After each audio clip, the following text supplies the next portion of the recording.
What's going on, everybody? It's John here. I do videos on investing, on generating income online, on credit, and then also you'll see some videos here on adventure travel. Sure. I do some videos on real estate too. But one of the things I do is I do kind of short, medium-term rentals in Southern California. Got a few places here in Southern California that are rented. It's a very, very good market for that, and you'll see some kind of some content that's coming out. It's certainly going to be coming. I'm certainly going to be generating some more content on the whole real estate rental space as well. So what do we have today? We have a video on investing, and we have the video on Bitcoin and Dogecoin. Why am I doing videos on Bitcoin and Dogecoin? Well, I've actually been fascinated with Bitcoin, and while I was kind of laughing at Dogecoin earlier this year, I'm no longer laughing at it because why? Well, the fact is Dogecoin is up 6,000% year to date, right? So here we are. It's actually maybe even more than that because I think it was like a penny or something, last year. But anyway, it's up over 6,000% because even just today, it's up over 5%. At the time of this recording, it is Monday, May 3rd. And what do we have here? I've got a clip here where Mark Cuban talks about it. So Mark Cuban is the latest and most recent influencer that's pushing Dogecoin. He actually is kind of pushing, and he has some sensible things to say about how they're doing some merchandise with it, and they're actually accepting Dogecoin. It sounds like when people go to Mavs games, but he actually has some interesting things to say about Dogecoin. And I'm actually looking at this, and I've said before, it really reminds me, Bitcoin and the cryptocurrencies, and now Dogecoin.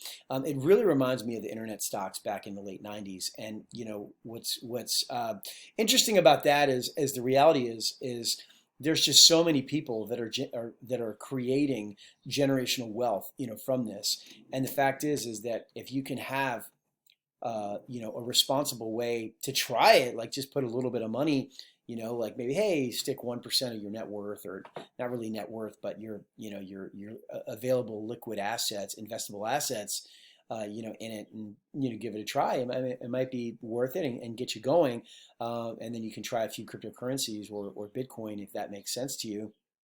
And the fact is if you can keep a responsible percentage exposure policy for yourself in place, it may work. But let's take a look at what Mark Cuban has to say about Dogecoin. He is on the Ellen Show when he does this, okay? We're back with Mark Cuban, very, very successful career, made a lot of money. So you say some of your tips, pay off credit card debt. Absolutely, because credit card interest expense is like 19 to 29%. You're not going to make that in the stock market or anywhere else automatically. Pay off that debt. All right. Always save 6 months of expenses. You never know what can go wrong. We saw the pandemic. Crazy things happen in life. You want to have that cushion. Yeah. Invest in what you know. Yeah, people try to get all fancy and think, they have a friend who knows this or that. Stick to the things that you know. And if there's something you're interested in, find out more and see if it's investable.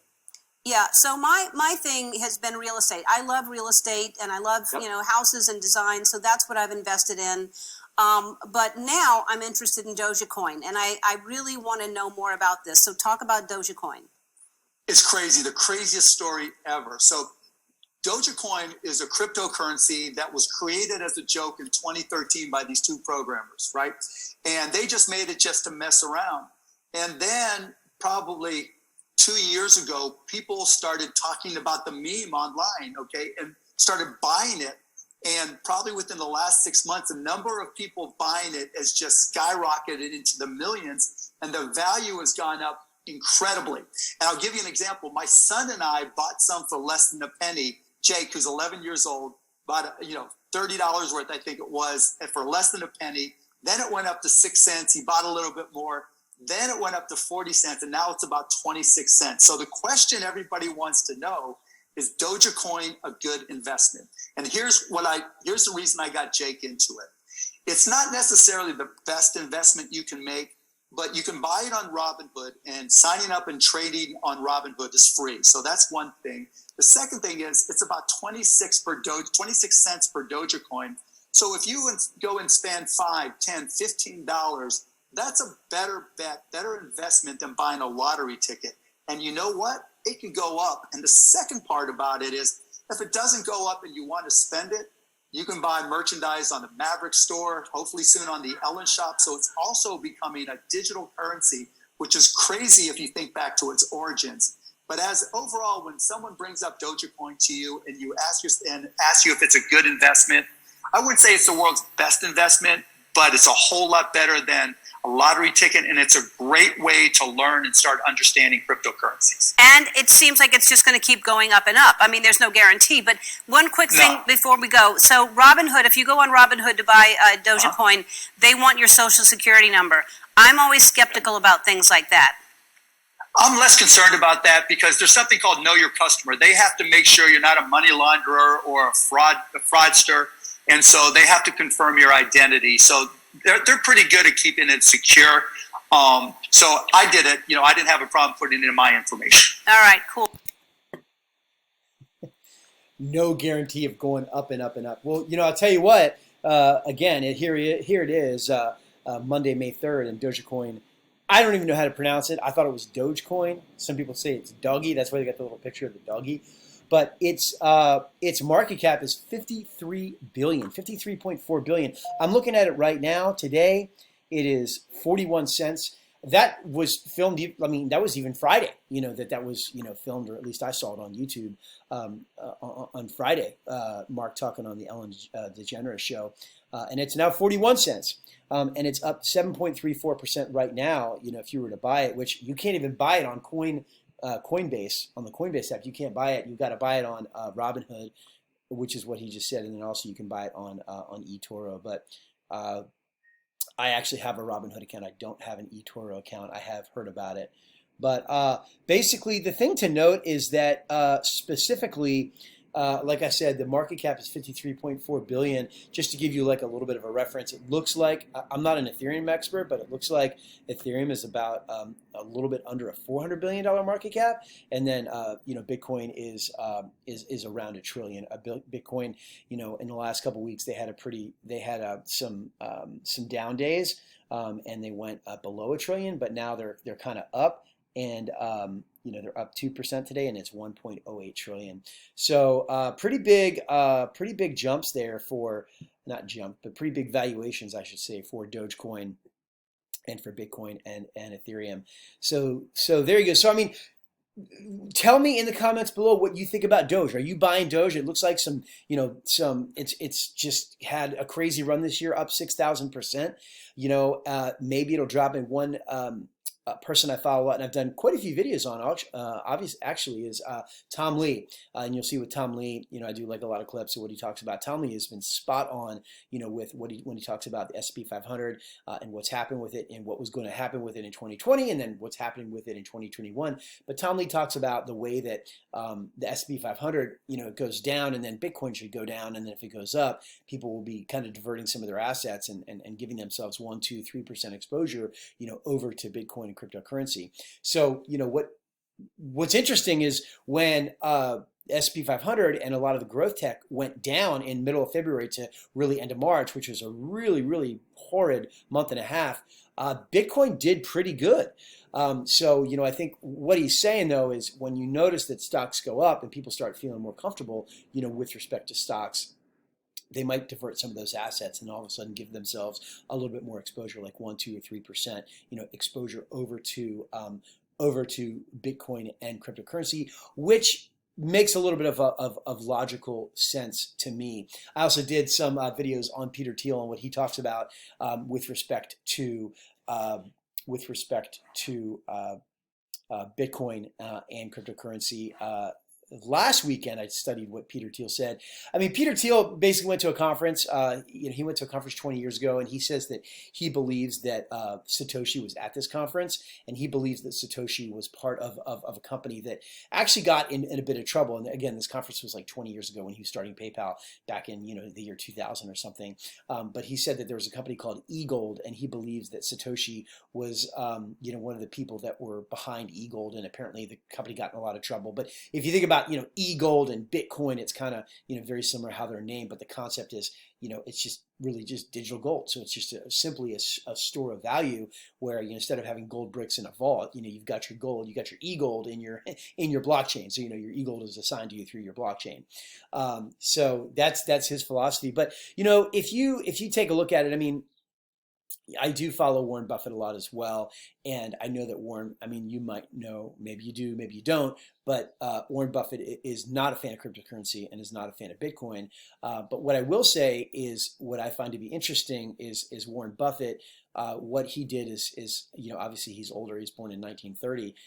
And the first year that Warren Buffett bought a stock was 1942. So Warren Buffett did a study from 1942 to 2018. And if you actually were to analyze investing in stocks compared to investing in gold during that time, so if you're like worried about the war, World War II, and you went and you put all your money in gold, what happened is you returned about 1 penny for every dollar of stock, right? So I'm not going to break down that percentages, but it's very clear. I mean, you have it's not a 10x, it's 100x better. And in fact, it was actually a little bit better than 100x. I will actually find that article where he talks about it, but it is actually over 100x, right? So it was actually more than $100. I'm sorry, more than $1 for every penny that he returned for gold. So if you take a look at the difference, and this is again from 1942 until 2018, that's basically 100x difference. So, if you're interested in creating some wealth, I mean, just be responsible about your percentage exposure with it. Go for it, give it a try. But the reality is it seems like if you could make some money, in this bull run with cryptocurrency and Bitcoin, go make the money, but put that money into stocks, because over the long period of life, I don't know how old all of my listeners are, but I'm a Gen Xer. There might be looks like a whole lot of younger people are investing in Bitcoin and digital currency, and that's great. But take your gains and invest them in the stock market, because I think that it seems logical to me that if you take a look, I mean, who else is going to give you that sample from 1942 until 2018, where stocks, just S&P 500 index fund, or at least in the case of Warren Buffett, his stocks outperformed gold over 100 to 1, so 100x or better. You're not going to get much more of a longer time comparison, and really test run than that. But the thing is at the end of the day, like, what is it really going to be? I mean, yeah, you might make your payments from it and all that. And I don't want to speculate on the whole future of cryptocurrency and Bitcoin, but ultimately, if it does become, a store of value, like a digital gold, and storehold of value of wealth, that's great. But gold doesn't really do that well against stocks anyway. Right. And then if it does become a form of payment, then that's great too. You can actually use it for payments. And one benefit is, you get to save on international transaction costs, which can be significant, something like 5%, or, in some cases, maybe even more.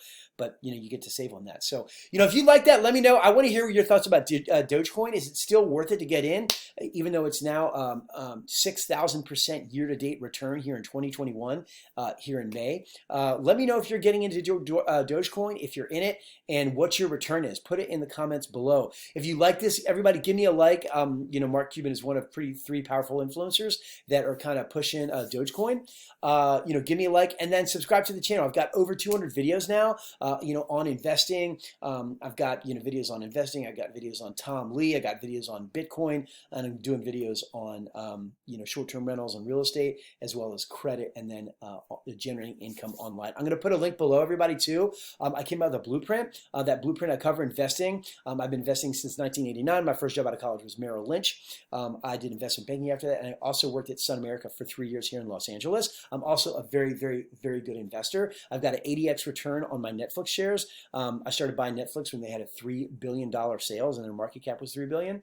I also have a 33x return on my earliest shares of Apple. I bought Apple back when right before the first iPhone came out in June of 2007, and then when Amazon hit 3,600 in after hours last week, I actually had a 10x return on my Amazon when I bought Amazon back in 2014. when they were down $100 in one day. I'm not a financial advisor. This is not financial advice. This is education and it's entertainment. So again, everybody, my link will be below for my blueprint, and it's only $7. And I got a guide at the end, and that guide actually covers all the groups in the U.S. that give you a free credit score and all the groups that give you a free FICO score for all three bureaus. That way you don't ever have to pay for a FICO again. Thank you very much and have a great week.